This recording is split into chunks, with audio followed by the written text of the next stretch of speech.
Les regards se tournent également depuis plusieurs jours vers l'Iran. Là-bas, il est l'équivalent du ministre de la Justice. Le chef du système judiciaire iranien vient de lancer une mise en garde en direction des manifestants. Fermeté et détermination, dit-il, contre les émeutiers et ceux qui les soutiennent. Sans indulgence ni complaisance, ce sont ces termes.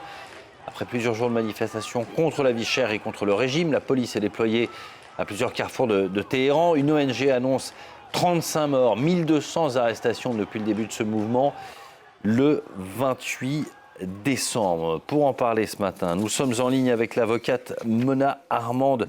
Bonjour, merci beaucoup d'être avec nous. Vous êtes membre du collectif Iran Justice. Vous êtes en contact avec de nombreux manifestants sur place. Quelle est l'ampleur concrète du mouvement aujourd'hui et de la répression menée par le régime ?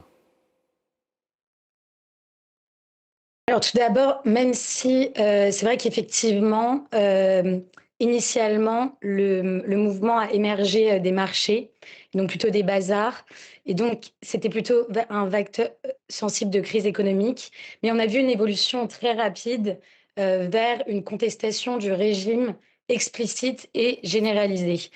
Ce qui est assez intéressant, c'est d'analyser les slogans. Donc les slogans qui, initialement, étaient plutôt des slogans contre la vie chère, contre l'inflation, ont été très vite remplacés par des slogans très explicites de mort au dictateur. Ouais. Et comme on a beaucoup entendu en 2022, des références au mouvement Femmes, Vie, Liberté. Donc, à la suite de la contestation des commerçants, se sont joints très vite les jeunes ainsi que les étudiants et en première ligne, comme en 2022, les femmes et les filles. Donc on voit qu'il y a une mobilisation qui est intergénérationnelle et transversale et une poursuite des manifestations malgré la peur, ce qui indique un haut niveau de détermination quand on voit des menaces qui sont exercées de la part du pouvoir directement vers les manifestations. Donc vous avez mentionné la mise en garde du ministre de la Justice hier, donc le 5 janvier. Mais on a aussi énormément de manifestants qui reçoivent des messages directement de la part des renseignements pour les mettre en garde.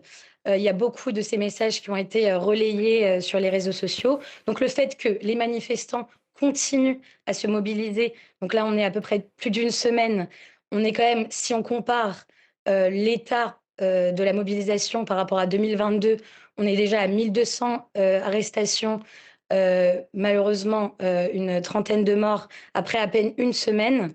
Donc c'est une mobilisation qui est assez inédite en ce début 2026. Ce qui Et est une aussi mobilisation, intéressant, c'est pardon, d'observer. qui touche tout le pays. Hein. Il ne faut pas croire que ça concerne que les grandes villes et que Téhéran, bien au contraire. Effectivement, donc on a 78 villes, 26 provinces et 220 localités. Et ce qui est assez intéressant, c'est que une des villes dans lesquelles la mobilisation est assez inédite, c'est la ville de Qom, qui est une ville très religieuse et qui représente le bastion du régime islamique. Et donc, on a énormément de mobilisation dans cette ville, beaucoup d'arrestations, des arrestations ciblées de jeunes hommes durant la nuit, des familles qui sont laissées sans information sur les lieux de détention. Donc, on a beaucoup de relais en ce sens. Mais effectivement, c'est un mouvement qui est généralisé aujourd'hui en Iran. Et qui dépasse donc cette question du pouvoir d'achat notamment. Il y a eu cette réponse du régime hier, cette annonce de 6 € supplémentaires par mois, par Iranien, par foyer, pardon, pendant 4 mois. On rappelle, le salaire moyen, c'est autour de 170 €, donc c'est une petite aide. Est-ce que ça peut réduire les tensions ou est-ce que, ça y est, le mouvement a déjà dépassé cette question du pouvoir d'achat ?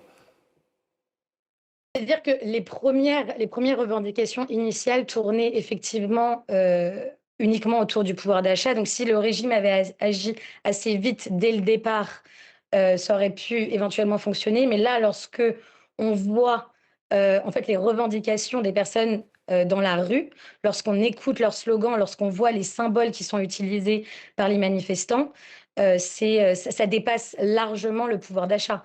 On est complètement dans un registre qui vise systémique qui vise à renverser, le régime et c'est d'ailleurs pour ça que la répression, est préventive, et systémique et ils essayent d'anticiper une extension du mouvement, et c'est d'ailleurs la raison pour laquelle ils utilisent, toutes ces atteintes, aux libertés fondamentales, heu, qui sont assez classiques, malheureusement, mais l'usage de la détention arbitraire, des arrestations arbitraires, Mmh. comme des outils politiques et on a vu, le 3 janvier, l'encerclement, de l'hôpital, Khamenei, à Ilam, par, donc, le corps des gardiens de la révolution qui sont, le bras armé du régime et donc des tentatives d'interpellation, des manifestants, blessés dans l'établissement.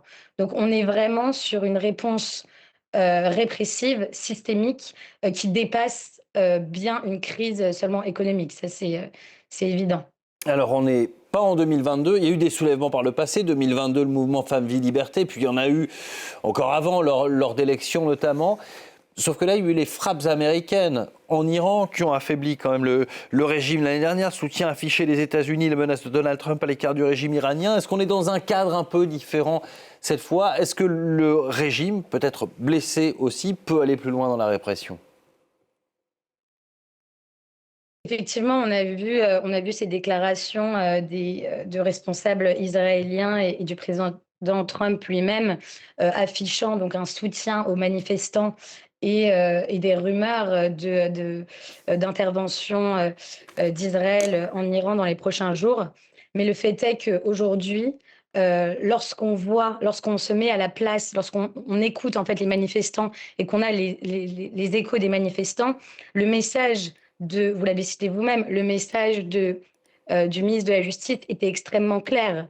C'est-à-dire que toutes les personnes qui aujourd'hui menacent le régime, et il parle d'ailleurs d'influence extérieure, seront emprisonnées, en paieront le prix fort. Et malheureusement, aujourd'hui, ce sont les manifestants qui payent ce prix fort encore. Donc tant qu'il n'y aura pas eu pour l'instant, on ne peut pas vraiment, on peut pas vraiment se positionner sur, l'avenir, De de ce la mouvement et de la géopolitique de la répression, ouais, région, ouais.